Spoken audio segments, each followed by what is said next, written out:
আগের ব্লগে তো তোমাদের বলেইছি যে বাবা কিছুদিনের জন্য কলকাতায় এসেছিল আমার কাছে। তো এখন হচ্ছে ডে আউটগুলো দেখাবো। এটা সম্ভবত থার্ড দিনের ডে আউট, কেননা দুদিন বিশ্রাম করেছিল। তো লক্ষ্য হচ্ছে, উদ্দেশ্য দুটোই হচ্ছে ইকো পার্ক। তো এসেই আমরা এই যে কোল্ড ড্রিঙ্কস খাচ্ছিলাম, কারণ খাবার খেয়েই বেরিয়েছিলাম, তারপরে হজমের জন্য এটা দরকার। তো সামনের দোকান থেকে তো নিয়েছিলাম, ইকো পার্কে ঢুকেই যে দোকানগুলো থাকে।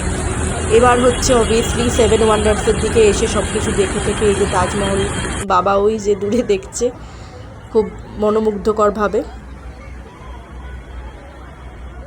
আর এটা কিন্তু বললে দিই ইকো পার্কের ভ্লগ নয়, সেটা হয়তো পরে কোনো সময় দেখাবো। এটা বাবার ডে আউট, তাই এখানে আমি কমই বলবো। তোমরা শোনো, দেখো। আমি চাইছি এখানে অরিজিনাল সাউন্ডটাই থাকুক। পিরামিডের মমি। তারপর এতটা হাঁটার পর স্বাভাবিক একটু বসে নেওয়া। তাকাও তো। হ্যাঁ, ভিডিও করলাম এটা। বাবাকে ফাঁকি মেরে অমনি ভিডিও বানালাম, কারণ ভিডিও বানাতে চায় না এরা, এটা তো জানোই। এই যে ঘুম স্টেশনেও ফটো তুললাম। আবার একটু বসে নেওয়া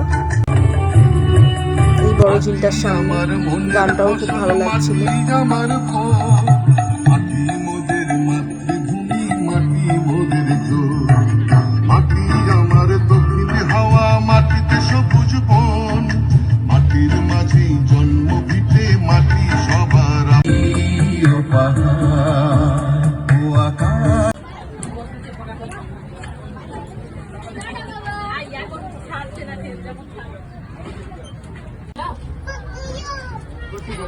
টয় ট্রেন বাবাকে চাপালাম। বাবাকে বলেছিলাম আসলটা তো বহুকাল আগে দেখেছিলে দার্জিলিংয়ে, আমার নকল টয় ট্রেনও দেখো কেমন হয়। সাধারণত বড়রা প্রকাশ করতে চায় না আনন্দটা, কিন্তু বোঝা যাচ্ছিল বাবা ভালোই এনজয় করছিল।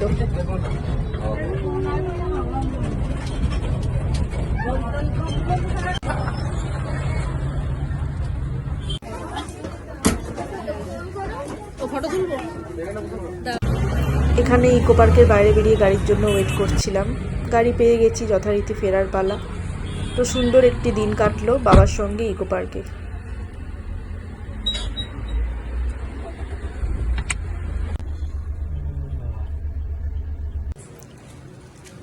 পরের ব্লগ নিয়ে আসছি খুব শীঘ্রই।